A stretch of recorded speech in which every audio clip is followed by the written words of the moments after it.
नमस्कार प्यारे विद्यार्थियों, आप सभी 10वीं क्लास के विद्यार्थी ध्यान दें कि हमारा जो गद्य खंड में हमने भी लेटेस्ट एक लेसन पढ़ा है।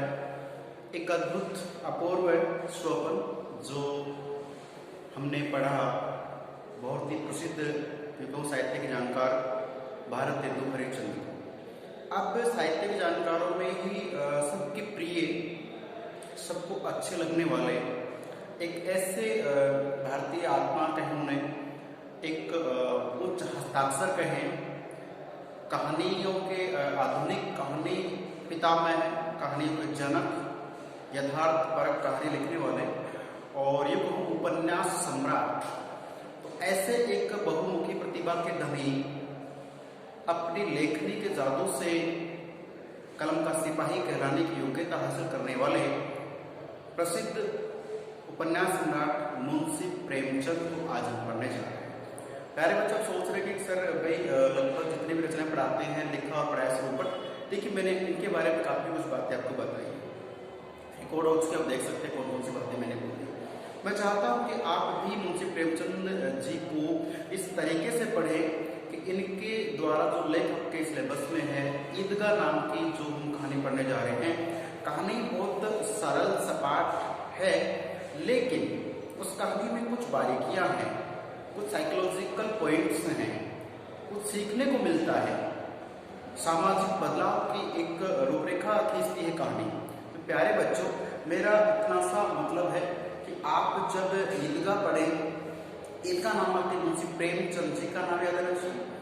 और यूँ कहो कि जितने भी आप लेखक कभी पढ़ेंगे, आप अपने फ्यूचर बहुत कुछ राइटर्स को पढ़ेंगे, इंग्लिश में, हिंदी में, जैसे भी, बट यू नो आप इनके जैसा शायद कोई मान सके, पढ़ सके, क्योंकि इनका जो लिखने का तरीका है, कई किताबों में लिखा हुआ है कि इनके लिखे सब मुंह से बोलते हैं। अब सब तो मुंह से बोलते नहीं, बट ऐसा लगता है, ठीक है। फिर चाहे वो आपने पढ़ा सुना हो, हीरा मोती, बैल, नमक का दरोगा, ये ऐसी ऐसी कहानियां हैं, या पंच परमेश्वर, बहुत हिट कहानी, मतलब जो बहुत सुपर हिट, ऐसे फिल्में होती सुपर डुपर हिट, ऐसे इनकी कहानियां होती हैं। और कहानी के जो पात्र होते हैं वो आसपास के माहौल से ले जाते हैं। कहीं भी उस कहानी को सुन के पढ़ के ऐसा नहीं लगता कि ये कहानी जो है काल्पनिक है। फिल्में, नाटक काल्पनिक हो सकते हैं, इनकी कहानियां यथार्थ पे निर्भर करती हैं, यथार्थवादी कहानी लिखते हैं। आपसे पूछ ले कि यथार्थवादी हिंदी में जो कवि लेखक का नाम तो आपने बता सकते, लेखक के रूप में इनकी भूमिका है। कविताएं के बहुत कम मिलेंगी, नहीं आपको, बहुत इनके दोस्त लेखन जो है निबंध से लिखा गया।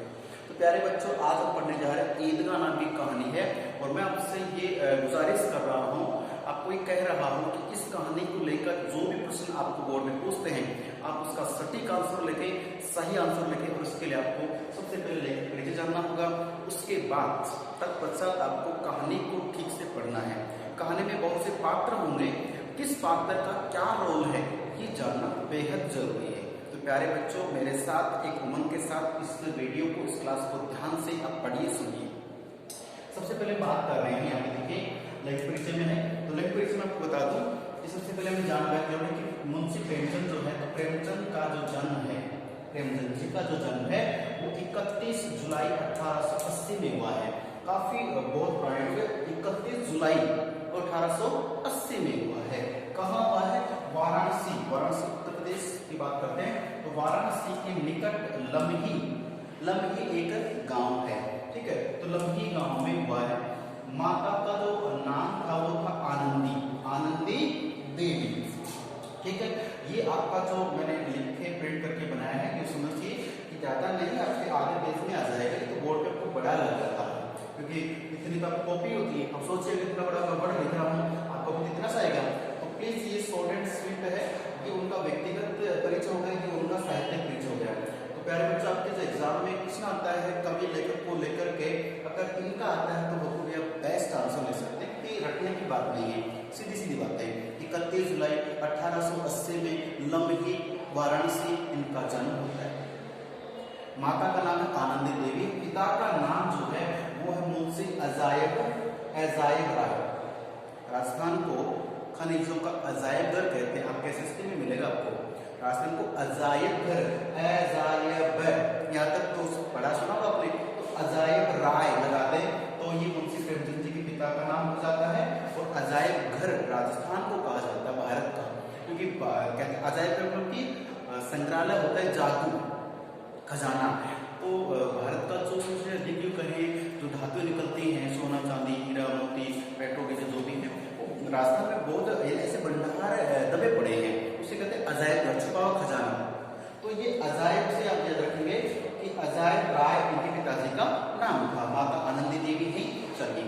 अब प्यारे बच्चों की जो लम्बी ये जो पिताजी थे, जो क्या है लम्बी में एक पोस्ट जिनकी डाक मुंशी थे, डाक मुंशी समझते हो जो लेटर वगैरह पहले आते थे, पत्र वगैरह एक दूसरे को भेज रहा है, तो उन पत्रों को एक स्थान से चले गए, तो वहाँ जो लम्बी गांव है उसमें डाक मुंशी का काम करते, डाक बांटने काम करते थे। कौन?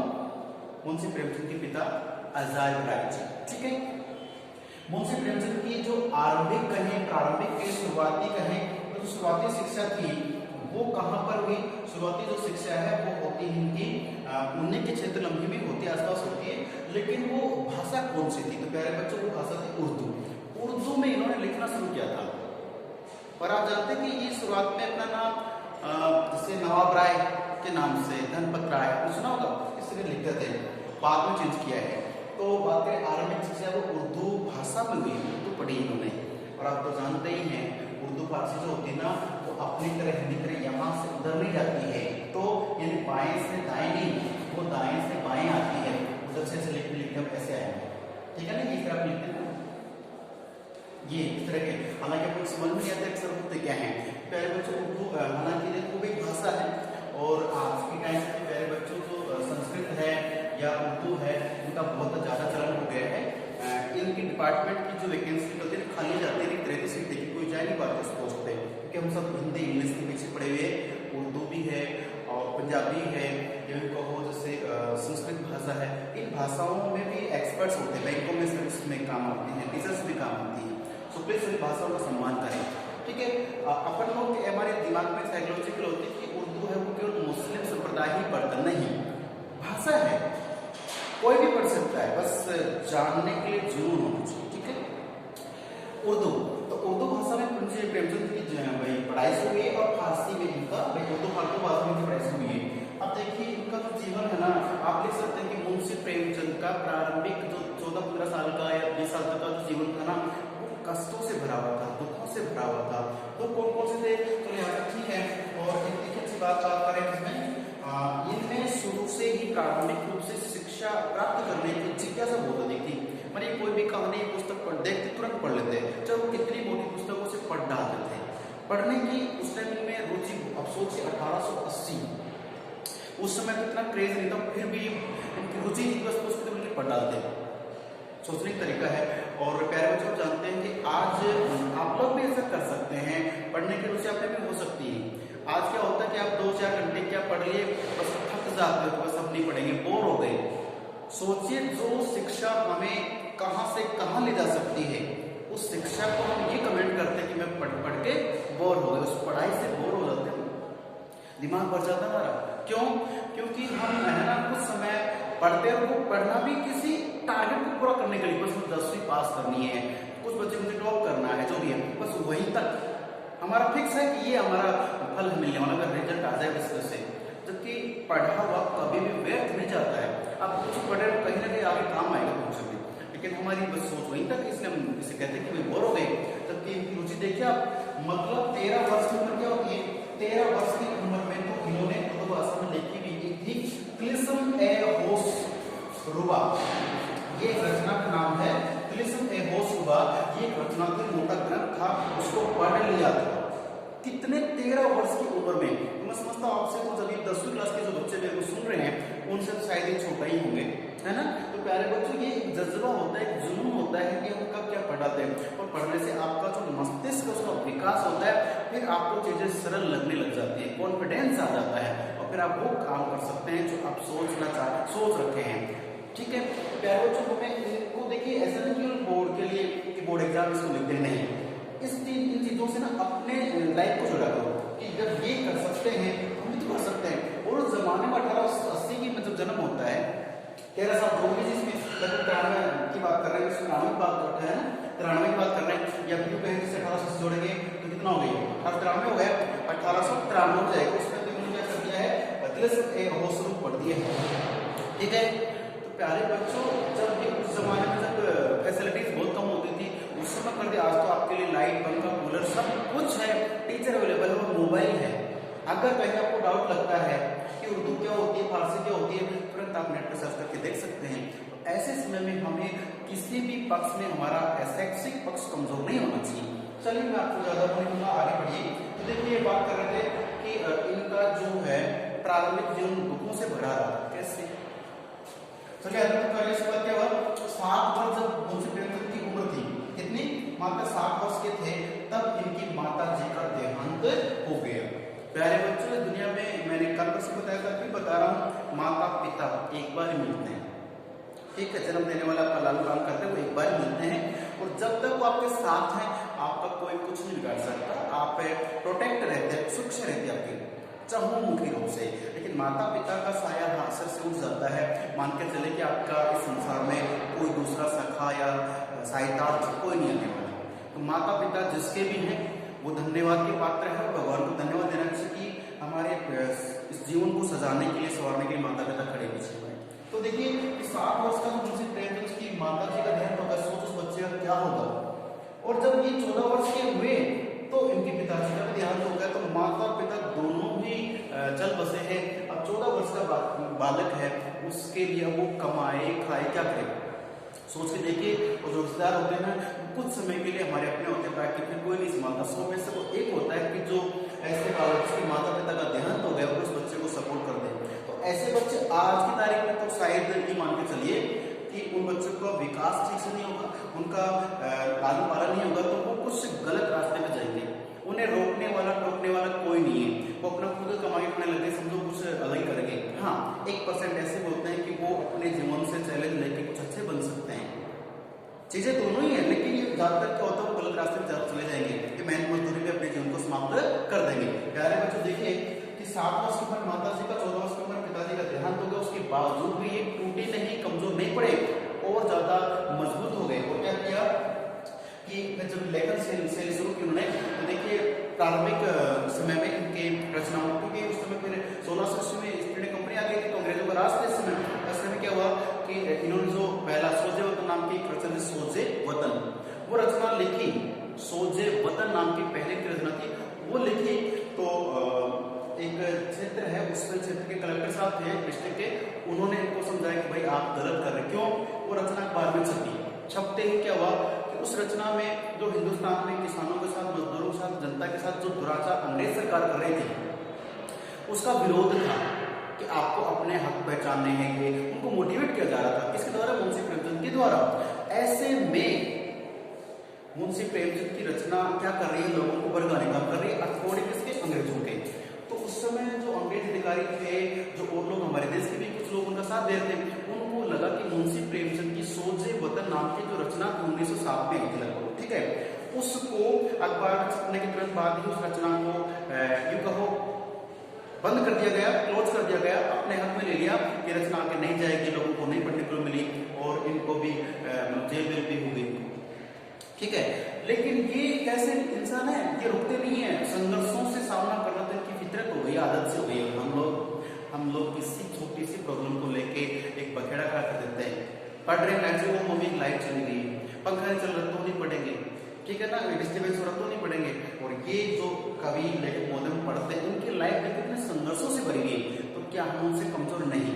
हमें तो बहुत फैसिलिटीज मिलती हैं। सो प्लीज, बोर्ड क्लास हो या लोकल क्लास हो, एक स्ट्रॉन्गनेस आपके अंदर होने से पढ़ाई करें। तो पहले बच्चे देखते जाते हैं कि उस बार क्या हुआ कि अब इनकी बात करते हैं कि ये किस प्रकार से इनका साहित्य परिचय यहाँ से हो जाता है। देखिए कि आधुनिक कहानी, आधुनिक हिंदी कहानियां जो है, एक ना हिंदी की कहानी लिखी उन्होंने, आधुनिक हिंदी जो कहानियां थी उनके पितामह है, मतलब पितामह क्या होता है, दादा होता है, उसको लेकर मान चलिए कि जन्म देने वाले। हिंदी कहानियां लोग पढ़ते और उनसे कुछ इंस्पायर होते, वो कहानी किसने लिखी है? मुंशी प्रेमचंद ने लिखी है। तो कहानी के पितामह हो गए, और उपन्यास होता है, चीज होती है उपन्यास। उपन्यास का मतलब है उसमें प्रश्नोत्तर नहीं होते, बस वो कुछ एक ग्रंथ जैसे चलता है और बहुत इंटरेस्टिंग होता है। कुछ व्यक्तियों को उपन्यास पढ़ने का अगर चस्का लग जाता है, आदत लग जाती है, वो बहुत से उपन्यास पढ़ते हैं, और एक उपन्यास पढ़ के देखिए आपका जो सोचने का तरीका, नजरिया बदल जाएगा, आप कुछ अच्छा करने लग जाएंगे। उपन्यास में बहुत कुछ ज्ञान होता है, बट अभी आपका इतना टाइम नहीं कि आप उपन्यास पढ़ें। उपन्यास सम्राट माने जाते हैं। कौन? मुंशी प्रेमचंद को उपन्यासों का सम्राट कहा है, उपन्यास सम्राट और कहानी के पिता में कहा गया है। आगे पढ़ते हैं इनकी रचनाएं। अब ये साहित्य परिचय ये हमारे काम आएगा। तो उपन्यास की बात करें तो उपन्यास में देखिए सबसे पहले तो उपन्यास है वरदान, ठीक है। वरदान, सेवा सदन, प्रेमाश्रम, रंगभूमि, कायाकल्प, निर्मला, प्रतिज्ञा, गबन, कर्मभूमि, गोदान, मंगलसूत्र। मैं समझता हूँ कि अपन की काउंटिंग करें तो देखिए कितने हो जाते हैं ये। देखिए 1 2 3 4 5 6 7 8 9 10 11, ठीक है। तो ये मान के चलिए कि शायद ये 12 के समथिंग है, ठीक है। लगभग 12 इन्होंने लिखे थे, कोई एक दो उसके छूट गया होगा लिखा नहीं हुआ तो ध्यान दीजिए प्यारे बच्चों की लगभग 12 उपन्यास इनके इस चल रहे हैं, पढ़ते हैं लोग। और 12 में से इनका एक जो उपन्यास है कौन सा वाला? मंगलसूत्र। ये मंगलसूत्र है। मंगलसूत्र महिलाएं अपने स्वाद के निशाने के रूप में पहनती हैं, ठीक है। तो प्यारे बच्चों देखिए कि जो मंगलसूत्र इनका उपन्यास था, उनको जब लिख रहे थे उस समय की एज बहुत ज्यादा हो गई थी। सोचिए 1880 में जन्म होता और 1936 में का देहांत होता है, तो एज ज्यादा थी। उस समय क्या हुआ कि ये जब उपन्यास लिख रहे थे तो उपन्यास कुछ पेजों पर लिखा जाता था, तो पेज लिख के तो आधा उपन्यास जो था ना वो ऐसे किसी लोग ने बगीचे में बैठ के लिख रहे थे। उस समय एक डॉगी कुत्ता वो आता है और वो पेजों को ले जाकर भाई जैसे चुपके से पता नहीं उसको तो वो ले गए, उनको उठा के और वो फट जाते हैं, फाड़ दी जाते हैं। उसके बाद उन्होंने वापस लिखने का प्रयास किया, लेकिन इनकी अवस्था जो है वो इनका साथ नहीं दे पाते थे। ये थोड़े जर्जर अवस्था हो गई है, बीमार से हो गए थे और अंत में उसको पूरा कर पाते वापस उन चीजों को लिखा जो ले गए थे कुत्ता, उसको वापस लिखा और फिर आगे का जो पूर्ण कर पाते उससे पहले इनका देहांत हो गया था। तो कारणवश क्या है कि मंगलसूत्र नाम का इनका उपन्यास अधूरा उपन्यास माना जाता, जो लिख दिया वही चल रहा है, ठीक है। उसको किसी ने पूरा भी नहीं किया है। तो प्यारे बच्चों ये कि प्लस के लिए उसको देखिए कि कहानी की बात करते हैं। कहानी देखिए प्रेमचंद ने लगभग 400 कहानी लिखी थी, 400 स्टोरीज लिखी कहानियां। और मान के चलिए 400 में कम नहीं पढ़ सकते, लेकिन अगर आपने 2-5 भी पढ़ ली तो आपकी समझेगी वास्तव में प्रेमचंद ने जो लिखा है वो सच्चाई है। तो 400 कहानियां की रचना की है। बाद में हमने बात करें नाटक की, तो नाटक में तो करबला नाम का नाटक था और एक है संग्राम। संग्राम समझते हो, जैसे कोई युद्ध लड़ने की रणनीति बनाना संग्राम होता है। संग्राम एक प्रेम की वेदी, प्रेम की वेदी, प्रेम आप समझते हो वेदी होती है जिसमें हम मन वगैरह करते हैं, आग जला के जो करते हैं वो चीज है। तो करबला संग्राम प्रेम की वेदी के इनके नाटक हैं। और इसी प्रकार बात करें संग्राम में तो इनकी जो मृत्यु है, इनका जो देहांत है वो 8 अक्टूबर 1936 में इनकी मृत्यु देहांत हो गया है। प्यारे बच्चों को समझता हूँ आप उसे एक बार नोट कर लीजिए, उसके बाद वीडियो को जब भी आपको टाइम मिले लेट करके बैठ करके कैसे भी आप इसको पढ़ेंगे, मैं समझता हूँ ये आपको याद हो जाएगा। बहुत सरल सीधा सा पाठ है। और ये जो मुंशी प्रेमचंद की बात पढ़ने जा रहे हैं ये तो था लेखक परिचय। अब इनकी जो कहानी है वो है हमारी ईदगाह। ईदगाह एक यूं कहे जो मुस्लिम उनकी एक रीति रिवाज है। एक ईदगाह जैसे ईद होती है, ईद मनाते हैं लोग, तो उसी समय क्या होता है ईदगाह एक जगह का नाम है, ठीक है। और वहाँ पे मुस्लिम संप्रदाय के जो लोग हैं उनके लिए एक मेले का आयोजन होता है। उस मेले में सब लोग जाते हैं तो वहाँ पे एक हामिद, किस नाम का? हामिद, ठीक है। कैसे का बोल सकते हो, हामिद नाम का बालक होता है। और जो हामिद बालक होता है उसकी दादी रहती है, तो दादी का नाम है अमीना। क्या नाम है? अमीना, ठीक है। ये अमीना दादी होती है और हामिद इनका पोता है, जबकि हामिद के माँ बाप शायद इसको जन्म देते ही कुछ समय बाद ही ये कहो बीमारी से ग्रस्त होकर देहांत हो जाता है। सोचो लगभग 1.5-2 साल का बच्चा उस समय इसके माता पिता स्वस्थ रह जाते हैं और 3-4 साल का बालक उसको ये दादी को पालती है, पोसती है। और उस बालक का उस मेले में जाने का एक दृश्य, एक सीन है, इतना प्यारा है। कुछ बच्चे जानते भी पढ़े होंगे, नहीं जानते तो उसको वापस रीड करना भी पढ़ना है। इसकी स्टोरी बहुत सीधी सपाट है, लेकिन उस स्टोरी में कहीं ना कहीं समाज के परिवार के लोगों की भावनाएं और जिम्मेदारियां पढ़ेंगे। प्यारे बच्चों कहानी का नाम है ईदगाह है, लेखक का नाम है मुंशी प्रेमचंद, जिनका इंपोर्टेंट ये है इस पार्ट में कि इनका लेखक परिचय आपका व्यक्तिगत कहलाता है या आपका साहित्यिक परिचय कहलाता है। 2 नंबर इसके हैं, 2 नंबर इसके हैं। अब फैसला आपके ऊपर है कि आप कितने जल्दी कितने अच्छे से याद कर पाते हो, ठीक है। तो ज्यादा वीडियो लंबा ना करना पड़े, आपको इसी को पढ़ना याद करना लिखना भी है। तो मिलते हैं अगले वीडियो में, तब तक के लिए नमस्कार, धन्यवाद।